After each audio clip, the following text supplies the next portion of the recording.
Espiritu ganyan din. Kung ano hindi mo maintindihan, kaya nagkakaroon ka na ng alinlangan o doubt sa puso mo, siya po yung magtuturo sa iyo. And then sasabihin niya, alam mo, ang kinikilala mong Diyos, is a faithful God. Siya po yung totoo. Sabi niya, sa panahon na ikaw na may problema, tawagin mo siya at sasagot siya sa iyo. Sa panahon na ikaw na nangailangan ng tulong, physically, mentally, financially, spiritually, ang Panginoon, siya po yung pagpo-provide ng lahat naman. Eh, tinatawag siyang God of provider. Maliban na lang kung hindi kayo naniniwala. Help us to remember the Word of God. Ang Banal na Espiritu ay tinuturuan tayo para ma-remember natin ang ating mga binabasa. At maging yung mga napapakinggan natin. Okay. The Holy Spirit help us to testify the goodness of God. Kapag po ay ito po ibig sabihin ito kapag tayo ay nagkaroon ng transformation of our life and then binless tayo ng Panginoon, napakaganda yung testimony natin, pinapahayag natin kung gaano ka kabait, gaano ka gracious, gaano ka blessing yung the God we know. Yes. Siya po yung nagbibigyan ng script sa atin. Ha?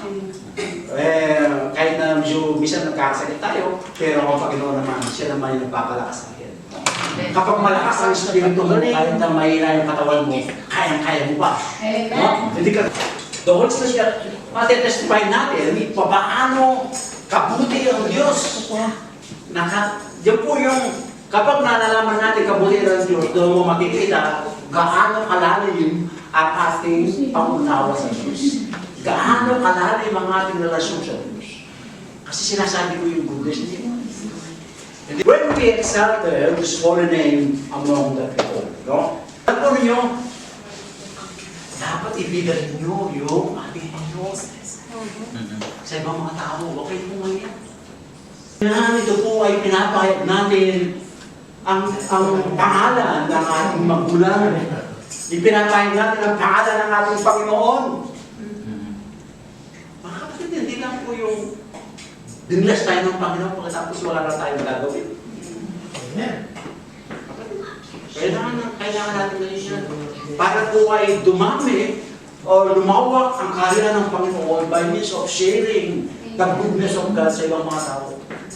Ito po yung utos ng Panginoon sa Great Commission. Sabi niya, baptize ninyo yung iba-ibang mga tao. Baptize dito yung about sharing. No? Ang pangalan ng Panginoon. Sa pamagitan ng ano? By our living testimony. Meron tayong mga testimony, di ba? Paano tayo binago ng Panginoon? Paano po tayo naging mananampalataya? Pero kung isa lang ang pananampalataya natin, ito ang ating Panginoon. Hallelujah. Through life transformation. Ito po yung ebidensya na kung saan tayo po ay ang lahat po ng sumusunod sa Panginoon, sumusunod sa ating mga magulang, alam po ninyo, nagkakaroon sila na tinatawag natin life transformation. Kung ano po yung ating Panginoon kung sumusunod sa Kanya, magiging kagaya niya. Okay? Kakaroon tayo ng pagbabago sa pananalita, even in action, and even anong mga naisip natin. At dapat tayo mabuhay sa salita ng Panginoon. Hindi dapat naman gamitin ang word ay gagamitin po natin. Mabuhay po tayo ayaw sa word. Hindi po tayo nabubuhay ayaw po sa salita ng iba. Baka nakilala niyo yung merong pilosopo na napakagaling. Ay, galing niya yun, no?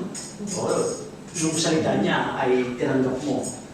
Doon mapapako na sa isip mo yung mga bagay na yun. Magiging grave yun eh. Sa ating puso, sa ating isipan.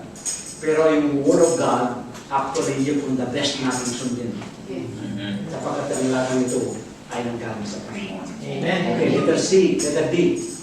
Protect the holy name all the time. Alam mo ninyo, kailangan protection natin ang pangalan ng Panginoon. Letter 3:15, sabi niya, lagi tayong handa.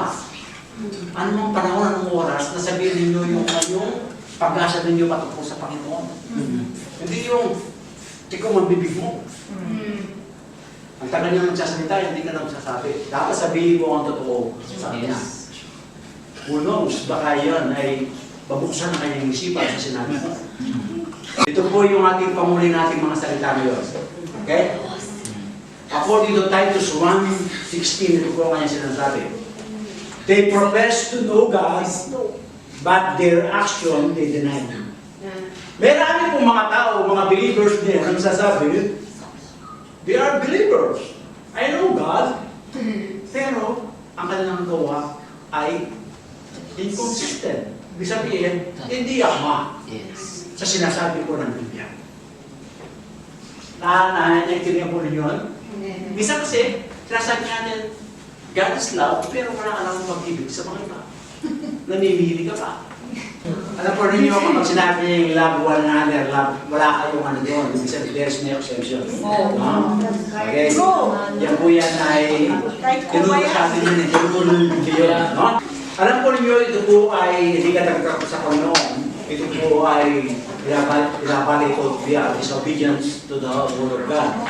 O sa mga sinasabi ng Panginoon. Ang pagkakita natin sa Panginoon ay may kaakibat na mabuting mga bagay o mabuting gawa. Okay? Sa mga tao. Para yan malaman na tayo po ay totoong naniniwala sa ating Panginoon. Hindi lang tayo nakapakinig, kundi nakaganap din sa mga sinabi na papabigan natin. The Bible calls us a liar if we are not following and obeying the ordinance of God. According to the wise saying, actions speak louder. Amen? Amen. Hindi lang kayo puro salita. Dapat.